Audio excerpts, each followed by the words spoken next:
வணக்கம். நான் உங்கள் உமா பேசுகிறேன். இன்னைக்கு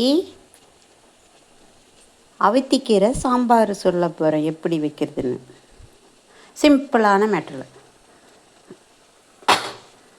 இதுக்கு சின்ன வெங்காயம் போட்டு கொஞ்சம் நிறைய எடுத்துக்கணும். நிறைய எடுத்துக்கினா நல்லா இருக்கும் டேஸ்ட்டாக.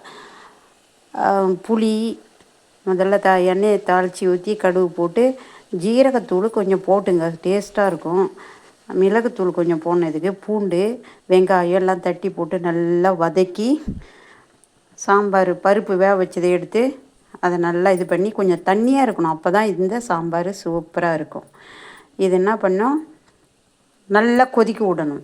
தூள் எல்லாமே போட்டு திட்டமாக போட்டு உப்பு அதுக்கு வேண்டி தேவையானதெல்லாம் போட்டு நல்லா கொதிக்க விட்ட உடனே இது போதுமான அளவு கொதித்த உடனே என்ன பண்ணோம், நம்ம அவித்திக்கீரை பாருங்கள்.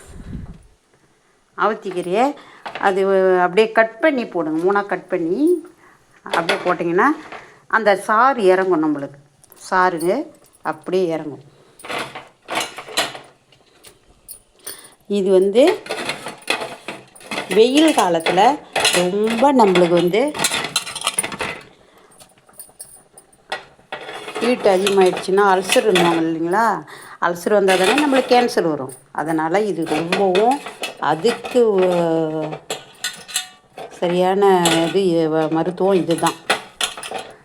இதை நம்ம இதை அப்போல்லாம் எங்கள் வீட்டில் என்ன பண்ணுவாங்கன்னா, இந்த கீரையை வாங்கி வச்சுக்கோ, கிடைக்கிற போது வாங்கி வச்சுக்கின்னு அதை உள்ளேயே கூட அப்படியே உணர்த்தி வச்சுக்கின்னு, கிடைக்காத டைமில் உணர்த்தி வச்சுக்கின்னு அது என்ன பண்ணுவாங்கன்னா, இதை மாதிரி இதை போட்டு கொதிக்குது பாருங்கள் சாம்பார், அது உணர்த்தி வச்சுக்கோங்க.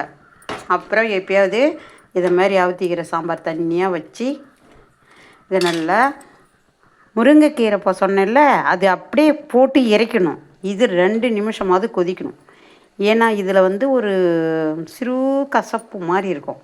ஆனால் சாம்பாரில் தெரியாது. கொஞ்சோண்டு சர்க்கரை போட்டுடணும். அப்போ தான் இது ரொம்ப டேஸ்ட்டாக இருக்கும். செம்ம டேஸ்ட்டாக இருக்குங்க. இது அப்படியே வச்சு ஒரு 2 கொதி நல்லா கொச்சா தான் இது கீரை வேகணும், இல்லைன்னா அந்த கசப்பு தன்மை வரும்.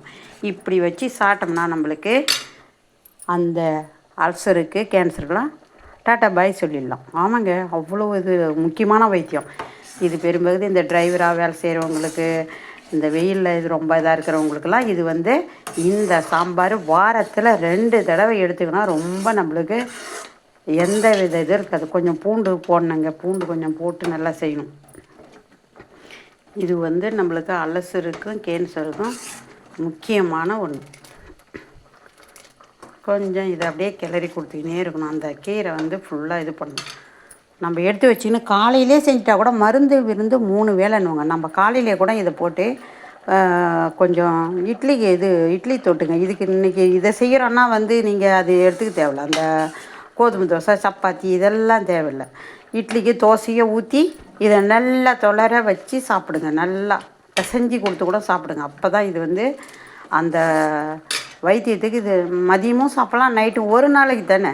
இது அந்த அளவுக்கு சாப்பிட்டோம்னா நம்மளுக்கு அல்சரு இது எதுவுமே இருக்காது. 2வது உடம்பு குளிர்ச்சியாக இருக்கும். வெயில் தாங்க முடியாமல் இருக்கிறோம்ல, அந்த வெயிலுக்கும் இதெல்லாம் கொஞ்சம் நல்லதாக இருக்கும். இது அடிக்கடி உபயோகப்படுத்துறது ரொம்ப ரொம்ப நல்லது. நாம்ளே இந்த வைத்தியம் தாங்க, இயற்கை வைத்தியத்தை எடுத்துக்கணும்னா நம்மளுக்கு எந்த பிரச்சனையும் கிடையாது. இதை அடிக்கடி சேர்த்துக்கணும். இதை நம்ம மட்டன் சேர்த்துக்குங்க, அதை சிக்கன் சேர்த்துக்குங்கன்றதோட இதை நம்ம வயசான காலத்தில் இதை அடிக்கடி சேர்த்துனா ஏங்க சுகர்லாம் வருது. எனக்கு உண்மையே சொல்கிறேங்க, சுகரெல்லாம் எதுவுமே கிடையாது. எல்லாம் லோவில் தான் இருக்குது, பிபி எல்லாமே. அம்மா இதை அடிக்கடி இந்த மாதிரி நிறைய இந்த வாசம் பாருங்கள், கொதிக்கும் போது எவ்வளோ வாசமாக இருக்குது பாருங்கள். இந்த சாம்பாரை அடிக்கடி எடுத்துங்க. பிடிச்சிருக்குதா பாருங்கள், லைக் பண்ணுங்கள், ஷேர் பண்ணுங்கள், பாய், கமெண்ட்ஸ் போடுங்க. வைக்கட்டுமா?